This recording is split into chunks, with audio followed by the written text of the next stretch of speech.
The massive council chamber buzzed with conversation as representatives from dozens of worlds took their seats. The weekly meeting was about to begin, and delegates chatted in their various languages while waiting for the session to start. Above them, the great dome showed stars from across the galaxy, reminding everyone of the vast civilization they governed together. Speaker Vorthak, a tall reptilian creature with silver scales, called for order. His voice echoed through the chamber, as beings of all shapes and sizes settled into their assigned places. The Krillian delegation sat in their heavy armor, while the ethereal Minari floated in their crystal seats. Trade representatives from a dozen worlds shuffled their data tablets, ready to discuss shipping routes and economic agreements. But something felt wrong. Ambassador Chen Wei-Ming's chair sat empty. The human section, usually filled with quiet but active diplomats, was completely vacant. At first, nobody thought much about it. Humans were often late to meetings, preferring to arrive exactly on time rather than early like most other species. "Where are the humans today?" asked Delegate Krixta from the Volari Trade Council. She looked around the chamber with her large, compound eyes, searching for any sign of the familiar blue and white uniforms of Earth's diplomatic corps. Vorthak checked his schedule display. They should be here. The agenda includes 3 items that specifically requested human input.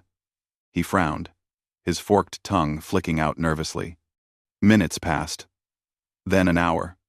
Still no humans arrived. The Krillian War Prime Gastok laughed, a harsh sound that made several smaller delegates flinch. Perhaps the soft skins finally realized they don't belong among real warriors. Good riddance to their endless talk of peaceful solutions. But Elder Sesasthara of the Minari felt a cold chill run through her crystalline body. She had served on the council for over 2 centuries and had never seen the humans miss a meeting without notice. They were always precise, always prepared, always present when needed. "Someone should check their embassy," she suggested, her voice like wind chimes in a gentle breeze. The chamber's security chief, a massive Nexari with 4 arms, activated his communication device. "Embassy District, please respond. We need a status update on the human delegation." The response came back quickly, but it was not what anyone expected. "Sir, the human embassy appears to be empty. All the lights are off, and the building seems abandoned." A murmur of confusion swept through the chamber. Vorthak's scales darkened with concern. "That's impossible. They have a staff of over 300 beings working there." "I'm looking at the security footage now," the security chief continued. "It shows human staff members leaving over the past week. They carried personal belongings and sealed shipping containers. No emergency signals were sent. They just left." The chamber fell silent. Even Gastok stopped laughing. Sesthara floated higher in her seat, her crystal body glowing with worry. The communication officer worked frantically at his console. After several minutes of trying different frequencies and protocols, he looked up with a pale expression. "All communication channels to Earth are dark. No response to any signals. It's like their entire communication network has been shut down." "What about their fleet?" asked the ethereal delegate, his voice barely above a whisper. The humans maintained a small but modern fleet at the Council's military station. Another security officer checked the military databases. "The fleet is gone. All ships departed 2 days ago. They filed standard departure paperwork claiming a training exercise, but they haven't returned or checked in since." War Prime Gastok stood up, his massive frame casting shadows across nearby delegates. "So the cowards have run away. Maybe they heard rumors about the hegemony building up their forces and decided to hide behind their planet's shields." But other delegates weren't so sure. The human fleet was small compared to most species, but their ships were known for advanced technology and excellent crew training. It seemed strange they would flee from any threat. Delegate Krixta accessed her trade databases. "This doesn't make sense. Humans have shipping contracts worth billions of credits. They've maintained perfect delivery schedules for 50 years. Why would they abandon all that? Maybe they know something we don't, whispered a small delegate from the Outer Rim territories. Sesthara requested access to the communication logs. As she reviewed the data, her glow dimmed with each passing minute. There were no emergency signals, no distress calls, no requests for help or protection. According to these records, they simply left. The chamber erupted in confused discussions. Some species demanded immediate action to find out what happened. Others worried about trade agreements and military partnerships.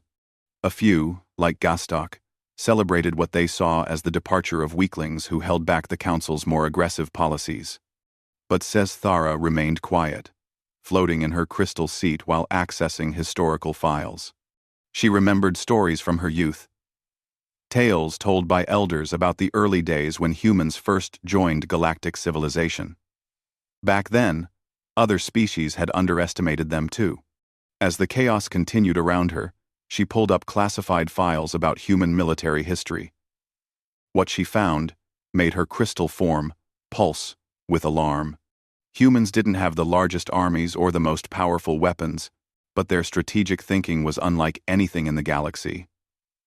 They had concepts of warfare that made even experienced military leaders uncomfortable. More disturbing was a pattern she noticed in the data.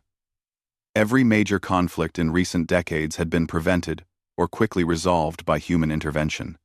Not through force, but through their strange ability to get different species to work together. They seemed to understand everyone's motivations and fears better than the species understood themselves. Where did they go? Someone called out across the chamber. Why didn't they tell us? Asked another. But the most frightening question came from Sesthara herself.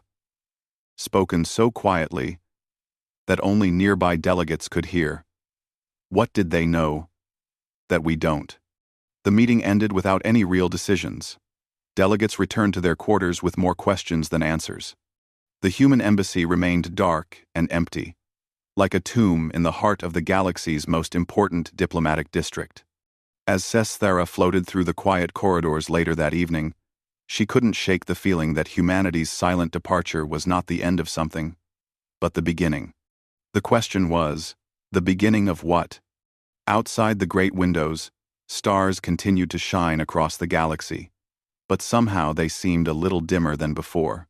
2 weeks had passed since the humans vanished, and the galaxy was beginning to feel their absence. What started as confusion had turned into something much worse. The emergency alarm echoed through the council chamber as delegates hurried to their seats. Speaker Vorthak's scales had turned a dark green color that showed his stress as he called for order. "We have received disturbing reports from the Outer Rim," he announced. "The hegemony has launched attacks on 3 council worlds: Kepler Station, New Harmony, and the mining colony on Zerion Prime have all been hit by hegemony fleets." War Prime Gastok slammed his armored fist on his desk. "Finally! A real fight! Send our fleets immediately! We'll crush these hegemony dogs like we always do." But Elder Sesthara noticed something troubling in the military reports. Wait. Look at the attack pattern. They hit all 3 targets at exactly the same time. This wasn't random raiding. This was coordinated. Delegate Krixta's compound eyes darted across her data screens. They've never been this organized before. In the past, hegemony attacks were small and scattered. This looks like they're testing something. Testing what? Asked the ethereal delegate, his translucent form shimmering with worry. Sesthara feared she knew the answer, but she hoped she was wrong. The Nexari delegate stood up, his forearms gesturing wildly. "It doesn't matter what they're testing. We respond with overwhelming force, like we always have. The humans would have wanted us to negotiate, but they're not here anymore. Now, we can handle this properly." "Exactly," agreed Gastok. "No more of their endless talking and compromise. We crush the enemy and take back our worlds." But when the council tried to vote on military action, something unprecedented happened. They couldn't agree. The Krillians wanted to attack immediately with maximum force. The Ethereals demanded they try diplomatic contact first. The Volari worried about their trade ships getting caught in the fighting. The Nexari insisted they should lead any military response, while the Aquari refused to take orders from land-walking primitives. Arguments that should have taken an hour to resolve stretched into days. Points that seemed obvious to one species made no sense to another. Cultural differences that had been smoothed over by human diplomats now created impossible barriers. "The Krillian approach is too brutal," declared the ethereal representative. "Violence only creates more violence. And the ethereal approach is too weak," Gostok shot back. "Your people have never fought a real war. You don't understand strength. Perhaps we could find a middle path," suggested Sesthara. "Something between full military action and pure diplomacy." But even that simple suggestion sparked new arguments. What was middle to one species was extreme to another. The Minari idea of compromise looked like surrender to the Krillians, while Krillian moderation seemed like genocide to the Ethereals. Meanwhile, reports kept coming in from the attacked worlds. The hegemony wasn't just raiding anymore. They were building permanent bases, establishing supply lines, acting like they planned to stay. "They're not afraid of us," whispered Delegate Yorth from the Rim territories. In the past, even their successful raids were followed by quick retreats when our fleets responded. Now they're digging in. Sesthara accessed historical conflict data, searching for patterns. What she found made her crystal body pulse with alarm. "I need to show you something," she announced to the chamber. The main display screen lit up with charts and graphs showing galactic conflicts over the past century. A clear pattern emerged that made several delegates gasp. Every major conflict in the last 100 years was resolved within 2 weeks of human intervention, Sesthara explained. The Zalari-Nexari border war. Humans mediated a peace treaty in 9 days. The great trade dispute between the Volari and Aquari. Humans found a solution in 5 days. The Krillian expansion crisis 20 years ago. Humans prevented war in 3 days. War Prime Gostok snorted. "Because they made us weak with their compromise and surrender." "No," Sesthara continued, her voice growing stronger. "Look at the actual results. In every case, all sides got most of what they wanted.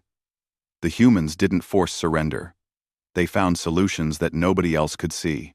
She brought up more data. Before human involvement, the average galactic conflict lasted 18 months and resulted in billions of casualties. After humans joined the Council, the average conflict lasted 2 weeks with minimal casualties. "So what?" demanded the Nexari delegate. "We're strong enough to win without them." "Are we?" Sesthara asked quietly. "Because right now, we can't even agree on how to respond to a simple hegemony raid." As if to prove her point, another argument erupted across the chamber. The Aquari accused the Nexari of wanting glory more than victory. The Volari demanded guarantees that trade routes would remain open during any conflict.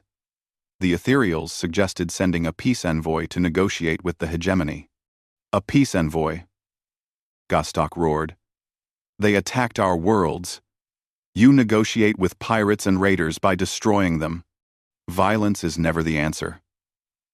The Ethereal replied calmly. "There must be underlying causes we can address. Violence, violence, violence, violence. The underlying cause is that they want our resources and think we're too weak to stop them." Round and round the arguments went, while the hegemony continued building bases on captured worlds. Elder Sesthara floated alone in her quarters that evening, studying more historical files. The pattern was even worse than she had first realized. It wasn't just major conflicts that humans had resolved. They had prevented dozens of smaller disputes from becoming wars.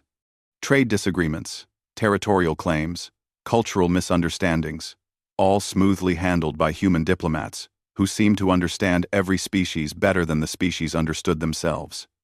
A soft chime indicated an incoming message. It was a report from the front lines. The hegemony had captured 2 more systems, while the Council argued about how to respond.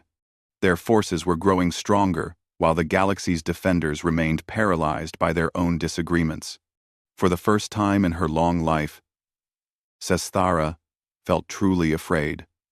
Not of the hegemony, but of what was happening to galactic civilization itself. The careful balance that had maintained peace for generations was cracking apart. And somewhere in the darkness between stars, humanity watched in silence as their former allies discovered what the galaxy looked like without them. The humans had always seemed so eager to help, so willing to mediate and compromise. Now Sesthara wondered if their helpfulness had been covering something much more important and much more dangerous.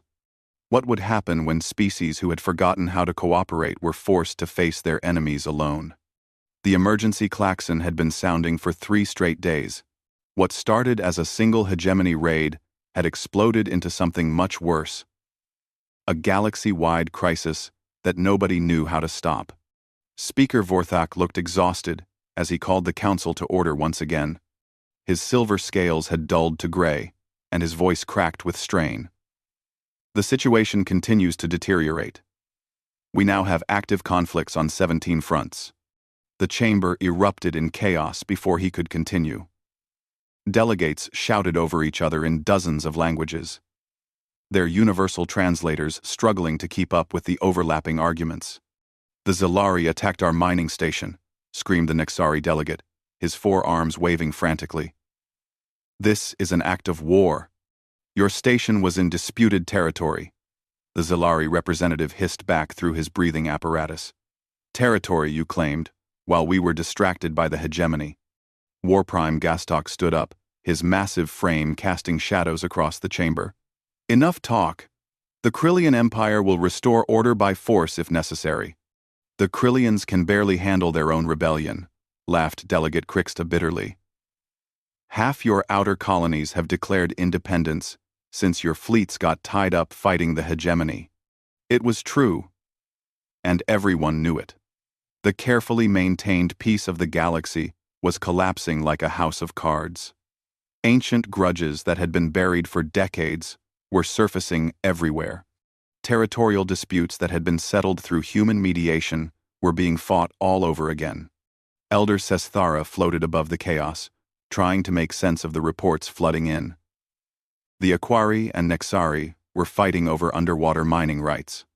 The Valari Trade Confederation had split into 3 competing factions. The Ethereals had withdrawn to their home systems and refused to communicate with anyone. But the worst part was how every conflict seemed connected to every other conflict. When the Krillians pulled their fleet back to deal with rebellions, it left the eastern sectors undefended. When the Valari stopped shipping supplies, it caused shortages that led to riots and civil wars. When the Nexari attacked the Zilari, it blocked major trade routes that affected dozens of other worlds. How did we not see this coming? Sesthara whispered to herself. The answer came from her own research. She had been studying human diplomatic records for weeks, trying to understand what they had really been doing all these years. What she found was both impressive and terrifying. Humans hadn't just prevented conflicts, they had been managing an incredibly complex web of relationships, dependencies, and compromises. Every trade agreement they negotiated helped prevent 2 other potential wars. Every territorial settlement they mediated solved 3 different resource disputes. Every cultural exchange program they sponsored reduced tensions between species that might otherwise be enemies. They weren't just diplomats, she realized with growing horror. They were engineers. Social engineers, designing a stable galactic civilization. And now that they were gone, the structure they had built was falling apart. On the main display screen, red warning symbols marked active conflicts across the galaxy. What had been a peaceful map just months ago now looked like a disease spreading through every star system. "Order! Order!" Vorthak shouted, but nobody was listening anymore. The Aquari delegate had left in protest. The Nexari were threatening to withdraw from the council entirely. The remaining Krillian representative was arguing with empty chairs, since half the other delegations had already walked out. Sesthara accessed the council's historical records, searching for guidance. She found plenty of examples of how conflicts had been resolved in the past, but every single solution had involved human mediators. Without them, the other species seemed unable to find common ground on anything. "We need to contact Earth," she announced, her voice cutting through the noise. The chamber fell silent for a moment. "We tried," Vorthok replied wearily. "All communications are still blocked. It's like they've made their entire system invisible. Then we send a ship. A delegation. We find them and ask them to come back." War Prime Gostok laughed harshly. "Crawl back to the humans? Beg the weaklings to save us? Never. Pride won't save burning worlds." Sesthara shot back. 17 conflicts. Gostok. 17. And every day brings more. But even the idea of contacting humanity sparked new arguments. Who would go? What authority would they have to negotiate? What could they offer that would make humans want to return? As the delegates argued, more reports came in. The hegemony had taken advantage of the chaos to capture 5 more systems. Refugee fleets were fleeing, destroyed worlds, with nowhere safe to go. The carefully maintained supply chains that fed billions of beings across the galaxy were breaking down. Delegate Yorth from the Rim territories stood up slowly. He was an old being, one of the few who remembered the galaxy before humans joined the Council. "I need to tell you all something," he said quietly. The chamber gradually quieted as delegates heard the sadness in his voice. "I was here when the humans first arrived, young, eager, offering to help with everything. Most of us thought they were naive, weak, too soft for real galactic politics." He paused, looking around at the chaos surrounding them, but they kept helping anyway. Every crisis, every conflict, every impossible problem, they found solutions. We started depending on them without even realizing it. They became the foundation that everything else was built on. He gestured at the display screen showing the burning galaxy. "This is what we look like without that foundation." Sesthara brought up another set of data on the main screen. "I've been analyzing our current conflicts. Every single one of them was a potential problem that humans had been quietly managing. Border tensions they were monitoring, trade disputes they were mediating, cultural misunderstandings they were preventing from escalating. The numbers were devastating. In the past month, the galaxy had suffered more casualties than in the previous decade combined. Economic damage was reaching catastrophic levels. Entire species were on the brink of civil war." "How long?" asked a small voice from the back of the chamber. "How long before total collapse?" Sesthara checked her calculations one more time, hoping she was wrong. "At the current rate of deterioration? 6 months. Maybe less." The chamber fell completely silent. Outside the great windows, the stars continued to shine. But somehow, they seemed dimmer than before. Somewhere out there, worlds were burning while ancient enemies settled old scores. And somewhere else, humanity watched in silence as the galaxy learned the true cost of their departure. War Prime Gostok was no longer laughing. None of them were. 3 months after humanity's disappearance, the galaxy was dying. What had once been the greatest civilization in known space was now a collection of warring factions, fighting over the ruins of their former glory. Elder Sesthara floated alone in the abandoned council archive chambers, surrounded by data crystals and holographic displays. Most of the other delegates had returned to their homeworlds to deal with local crises. The great council that had governed hundreds of species for centuries now met with less than 20 representatives. She had spent weeks digging deeper into human records, searching for any clue about why they had left. What she found chilled her to her crystalline core. The first discovery was a detailed analysis of every council species' military capabilities. Not just their official fleets and armies, but everything.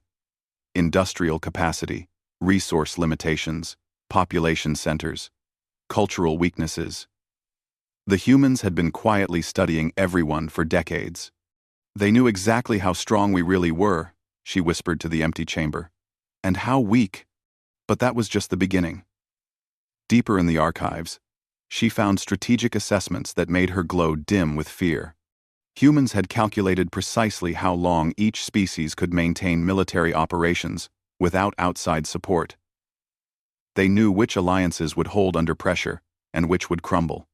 They had mapped out every possible scenario for galactic conflict. The files were marked with simple human names like Project Looking Glass and Contingency Planning Database. But as Sesthera read through them, she realized they were something much more sinister. They were instructions for destroying galactic civilization. Not through direct attack, humans had never been the strongest military force in the galaxy.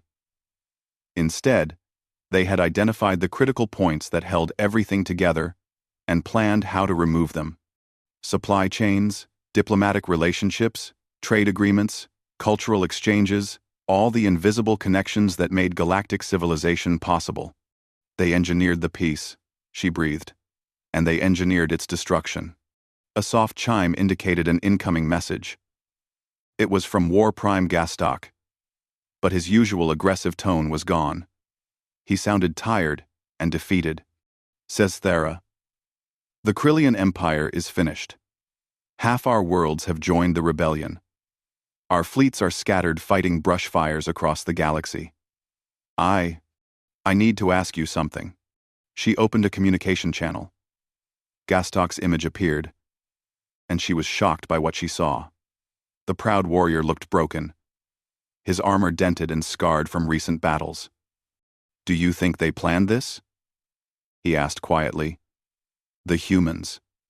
Do you think they knew what would happen when they left?" Sesthera wanted to lie, to offer some comfort, but the evidence was overwhelming. "Yes. I think they knew exactly what would happen." Gastok's laugh was bitter. "We called them weak. Cowards.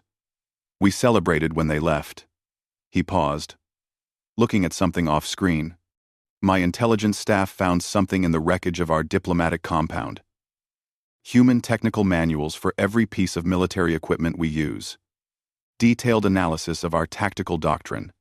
They knew how to defeat us before the war even started." That matched what Sesthera had found in other files. Humans had studied not just their allies, but their potential enemies too. The hegemony's current success wasn't due to superior strategy. It was because humans had given them detailed intelligence about Council defenses years ago. "Why would they help our enemies?" Gastok asked. Sesthera pulled up another file, one that made her understanding of human motivations much clearer. Because they weren't helping the hegemony. They were setting up controlled opposition. "Look at this." She shared the tactical analysis with Gastok. The hegemony's attacks followed patterns that would cause maximum disruption to galactic stability, while avoiding targets that would unite the Council species against them. They struck at trade routes that created shortages, captured worlds that triggered territorial disputes, and timed their attacks to prevent effective coordination. "The hegemony thinks they're winning," Sesthera explained, "but they're just following a script the humans wrote years ago." "But why?" Gastok's voice was barely a whisper. "We were allies. Partners.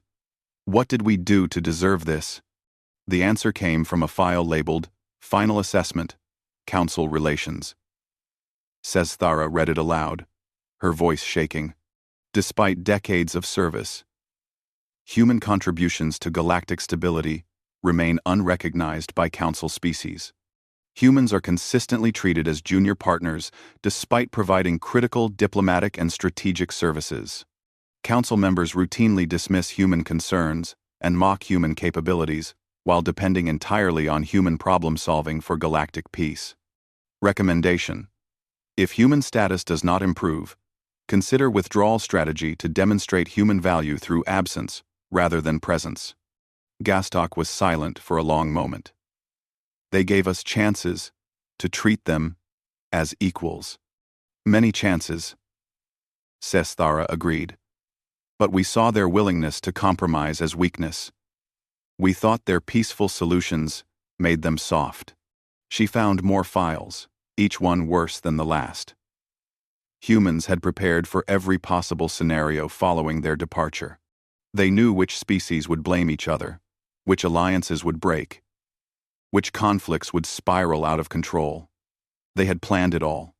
The most chilling discovery was labeled Glass House Protocol. It outlined humanity's strategy for surviving the collapse of galactic civilization. While other species fought over the ruins, humans would explore new regions of space, establish colonies far from the chaos, and build a new civilization without the species that had dismissed them. They're not coming back, Sesthera realized. This wasn't a tantrum or a negotiation tactic. They planned to leave permanently. After third, what about the refugees? Gastok asked. The billions of innocent beings caught in the middle of all this? Sesthara found that file too. It was heartbreaking in its clinical precision. Humans had calculated acceptable casualty rates for galactic collapse. They knew millions would die. But they had decided that the long-term stability of removing themselves was worth the short-term cost. They made a choice, she said quietly. Save a galaxy that would never respect them, or let that galaxy destroy itself and build something better somewhere else. More reports came in as they talked. The Ethereals had completely withdrawn from galactic affairs. The Volari Trade Confederation had collapsed entirely. Refugee fleets drifted between systems, finding closed borders and hostile reception everywhere. How long do we have? Gastok asked. Sesthara checked her latest projections. The current rate of collapse suggests total civilizational failure within 2 months, maybe less. They sat in silence, contemplating the magnitude of what humanity had done. Not through weapons or invasion, but through the simple act of walking away from people who had never appreciated them. We did this to ourselves, Gastok said finally. Yes, Sesthera agreed. We did. Outside the archive chambers, the galaxy continued its spiral toward chaos. And somewhere in the darkness between stars, humanity built their new future, while their former friends learned the price of taking strength for granted. 6 months after humanity's departure, the galaxy was unrecognizable. The Great Council chambers stood empty, except for a handful of survivors who met in what had once been a storage room. The magnificent dome that had shown stars from across civilization now displayed only darkness. Most of those systems were either at war or had gone silent entirely. Elder Sesthara floated before a simple communication console, carefully crafting what might be the last diplomatic message in galactic history. Around her, the few remaining delegates waited in desperate silence. War Prime Gastok sat slumped in his armor. No longer the proud warrior who had mocked human weakness months ago. Half his face was scarred from the battle that had cost him his empire. Delegate Crixta's compound eyes were dim with exhaustion as she processed reports of the complete collapse of interstellar trade. Even the stubborn Nexari delegate had lost 2 of his 4 arms defending his homeworld from rebels. Are you sure about this message? Gastok asked quietly. Sesthara reviewed her words one more time. She had studied human diplomatic language for months, learning their precise way of acknowledging mistakes without seeming weak. It was much harder than it looked. It's our only chance, she replied. We need to admit what we did wrong and ask them to save what's left. The message began simply, to our former human colleagues in the Galactic Council, we acknowledge that our previous treatment of your species was inadequate and disrespectful. We formally recognize humanity's crucial role in maintaining galactic stability and request your return to help restore order. She continued with specific offers. Leadership positions in any new government, control over diplomatic protocols, access to resources and territory that humans had never been offered before. Everything the Council had refused to give them when they had asked politely. Do you think they'll even receive it? Asked Crixta. All our attempts to contact Earth have failed. This message is different, Sesthara explained. I'm sending it to every human deep space monitoring station we know about. Even if Earth isn't listening, someone will hear it. She activated the transmission and sent their plea across the galaxy. Then, they waited. For 3 days, nothing happened. Reports continued to arrive, from the few systems still in contact. More worlds falling to the hegemony. More species breaking apart in civil wars. More refugee fleets, with nowhere to go. Then, on the 4th day, a response came. The voice was calm, measured, and achingly familiar. Ambassador Chen Wei-Ming spoke as if he had never left, as if months of galactic collapse were just another item on his diplomatic agenda. Greetings, Elder Sesthera and remaining council members. We have received your communication and appreciate your acknowledgement of past mistakes. The survivors in the chamber held their breath. However, Chen continued, we must inform you that humanity's departure from galactic affairs was not a negotiation tactic or an emotional response. It was a calculated decision based on decades of careful analysis. Sesthara felt her crystal body grow cold as Chen's words continued with devastating precision. We observed that galactic civilization was fundamentally unstable, held together only by constant human intervention that was neither appreciated nor rewarded. We determined that this system was unsustainable and that our continued participation would only delay an inevitable collapse. The recording paused, and Sesthera could almost see Chen's slight smile as he delivered the final blow. We also calculated that the collapse would serve as a valuable lesson for species who mistook our diplomatic flexibility for weakness. Consider this education complete. Chen's tone remained perfectly polite as he explained humanity's new situation. While the galaxy tore itself apart, humans had been exploring regions of space far beyond Council territory. They had established colonies, built new fleets, and created trade relationships with species the Council had never encountered. We are thriving in our isolation, he said simply. Our departure from galactic civilization has been beneficial for human development and expansion. But the worst revelation came last. We want you to understand that what you experienced was not random chaos. Every conflict, every breakdown, every failure of diplomacy followed patterns we predicted years ago. We knew exactly how long each alliance would last, which species would blame whom, and how quickly your civilization would fragment. Sesthera realized she was shaking as Chen continued. This was not revenge, it was instruction. You needed to learn the true value of cooperation and the cost of taking it for granted. Some lessons can only be learned through experience. The transmission ended with a formal diplomatic closing that somehow felt more final than any declaration of war. Gostok was the first to speak. They planned all of this. Every bit of it. Stock. From the beginning. Sesthera agreed numbly. They knew we would never appreciate them until it was too late. Krixta accessed what remained of her databases. The trade routes they helped establish. They all depended on human coordination. The peace treaties they mediated. They all required human enforcement. The cultural exchange programs they organized. They prevented the misunderstandings that are now causing wars. It was true. Humans hadn't just participated in galactic civilization. They had been its invisible foundation. And when they removed that foundation, everything built on top of it had crumbled. What do we do now? Asked the Nexari delegate. Sesthara floated to the great windows and looked out at the space around the station. Refugee ships drifted nearby, their inhabitants hoping for food, shelter, or simply a safe place to die. In the distance, the glow of burning worlds painted the darkness orange and red. We survive, she said quietly. We try to rebuild something from what's left.